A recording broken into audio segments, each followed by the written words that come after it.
ज्या पद्धतीने या महाराष्ट्राचा अभूतपूर्व विजय प्राप्त केला आहे, या अभूतपूर्व विजयामध्ये लोकसभेच्या वेळेसही आणि आता विधानसभेच्या वेळेसही तीनही नेत्यांनी ज्या पद्धतीने या महाराष्ट्राला आणि आमच्या इतर पक्षांनी सुद्धा एकत्र येऊन या महाराष्ट्राला जो मॅन्डेट मिळाला आहे, न भूतो भविष्यात होऊ शकेल, कधी जीवनामध्ये कधी आतापर्यंतच्या इतिहासामध्ये हा मॅन्डेट कधी मिळाला नाही, तेवढा मॅन्डेट आमच्या या नेतृत्वाने मिळवला आहे।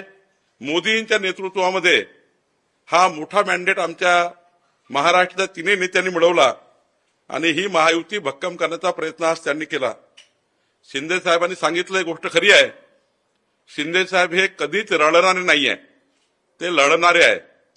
जेव्हा ते उद्धव ठाकरेंच्या सरकारला लाथ मारून बाहेर पडले तेव्हा ते रडून नाही पडले, लढून पडले, लढून त्यांनी आपले सरकार बनवलं।